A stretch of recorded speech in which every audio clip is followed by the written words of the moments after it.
Hey everyone, I'm Dominique. I'm really excited today because we are going to be touring Sarah P's van. She's been living on the road for 7 years and she built her van out herself. It's a 2017 Ram Promaster and I'm really excited to go check it out. Let's go. So we're here today with Sarah and her puppy Theo. Sarah's been living on the road for 7 years, so today we're going to do a little tour of her home and let's dive right into it.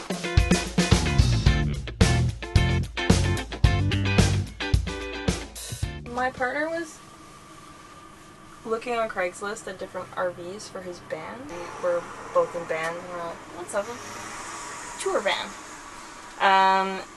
And he pulled up an RV and I was like, oh, are we gonna live in that? And he's like, would you want to? And I was like, whatever, yeah, sure, whatever, fine. And it kind of started from there. It was like this idea that like blossomed into like, well, let's do it. So we started looking for a van. Found a van, put a good chunk of change into the van, and then moved in. I worked in the coffee industry for 10 years in roasting and packaging. I made it to production manager and started hating my life because it started getting a bit corporate and nobody loves that. So I kind of was into van life at that point and decided to switch careers and did a woodworking course and then applied to like 9 different van companies across Canada, and a few of them replied, but I ended up in Squamish. So I tend to like I don't work on the road necessarily. I don't do a lot of like travel and work at the same time. It's a lot of, this is my home base, and then yeah, kind of go from there, travel when I can. So Squamish is one of my favorite places. I do want to start doing a lot more traveling with the van. I just haven't had the opportunity, but last year I hopped around the island. We did a lot of Manning Park, and then Wells Gray Park was the big one. Try to move every day because people notice that kind of thing. I think there's a lot of people that ruin it for everybody when they stay in the same spot, they don't move, and then all of a sudden the added extra of like stuff starts accumulating underneath there. What is your favorite part about being a nomad? No rent. Yeah. No landlords. No strata.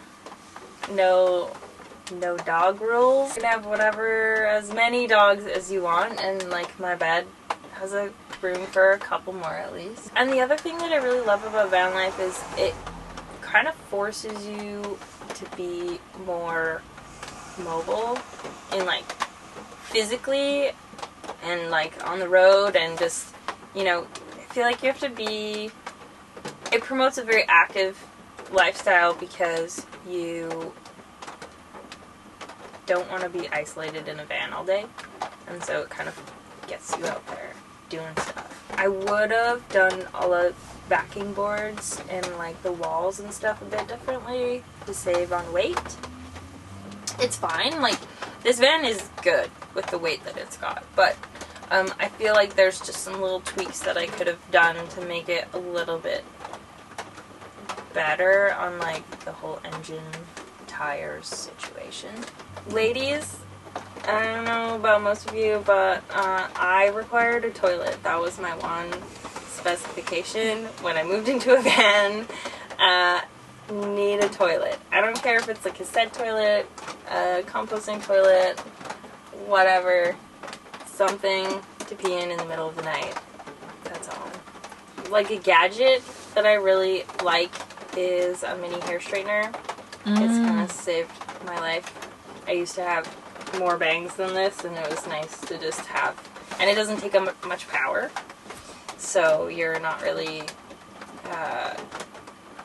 depleting your batteries too badly. What is one piece of advice you have for those interested in van life?